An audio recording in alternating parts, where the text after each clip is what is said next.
জাদুটোনা কিভাবে নষ্ট করবেন? অনেক সময় আমাদেরকে ব্ল্যাক ম্যাজিক করা হয়, জাদুটোনা করা হয়। আপনি আপনার উপরে কেউ তাবিজ করেছে কিনা, কিভাবে আপনি জাদুটোনা নষ্ট করবেন? কারো কাছে যেতে হবে না, আপনি ঘরে বসেই নিজে নিজে এই জাদুটে নষ্ট করতে পারবেন। বিশেষ করে আমাদেরকে সতর্ক থাকতে হবে। অনেক সময় আমরা বিভিন্ন মানুষের কাছে যাই এবং আমরা সেখানে গিয়ে বলি, আমাকে একটু হাজিরা করে দেখেন যে আমার ভিতরে কোনো জিন আছে কিনা।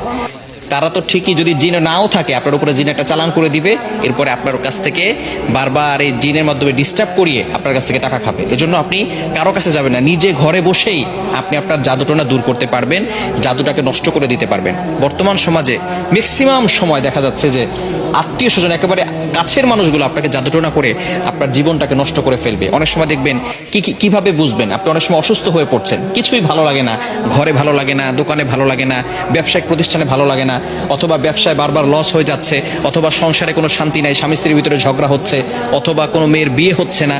এই ধরনের কারণগুলো হচ্ছে ব্ল্যাক ম্যাজিক করা, জাদুটোনা করা। এটা হচ্ছে তার লক্ষণ। জাদুটোনা করেছে কিনা তার লক্ষণ হচ্ছে বারবার অসুস্থ হয়ে যাওয়া, বিভিন্নভাবে আপনি অসুস্থ হয়ে পড়ছেন। মেয়েটার বিয়ে হচ্ছে না, বারবার পাত্র আসে, দেখে সবকিছু ঠিকঠাক থাকে, যেদিন বিয়ে ডেট দিবে তার কিছুদিন আগে বলে বিয়ে করবো না। এরকম অনেকে হয়, অনেকে আমাদের কাছে ফোন দিয়ে বলে।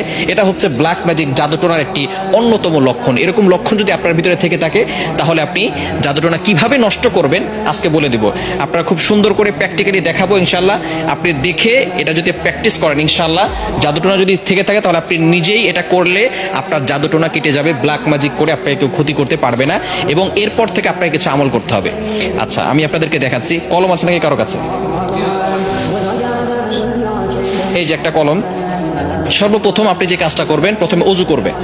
অজু করে আপনি সূরাতুল ফাতিহা একবার পড়বেন, সূরা ফালাক একবার পড়বেন, সূরা নাস একবার পড়বেন, সূরা ইখলাস একবার পড়বেন। এরপরে আয়াতুল কুরসি পড়বেন। প্রথমে সূরা ফাতিহা একবার, এরপরে সূরা ফালাক একবার, সূরা নাস একবার, এরপরে সূরা ইখলাস একবার, আয়াতুল কুরসি একবার। এটা পড়ার পরে এরপরে আপনি একটা চেয়ারে বসবেন।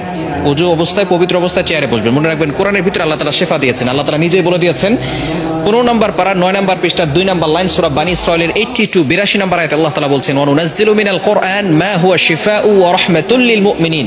আমি আল্লাহ তাআলা মুমিনদের জন্য কোরআনটা শিফা স্বরূপ নাজিল করে দিয়েছি। প্রথমে আপনি বসবেন একটা চেয়ারের উপরে, পবিত্র হয়ে, অজু করে পবিত্র হয়ে তারপরে বসবেন। বসার পরে একবার সূরা ফাতিহা পড়বেন, এরপরে আপনি সূরা ইখলাস, সূরা ফালাক, সূরা নাস পড়বেন, এরপর আয়াতুল কুরসি পড়বেন। এরপরে আপনি 7 বার সূরা ফাতিহা পড়তে হবে আউযুবিল্লাহ বিসমিল্লাহ সহকারে। এই যে একটা ছুরি নেবেন ডান হাতে, এটা আমি পেন দিয়ে দেখাচ্ছি, আপনি একটা ছুরি নেবেন।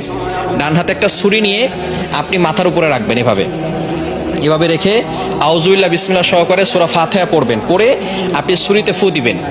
ছুরিতে ফু দেওয়ার পরে এরপরে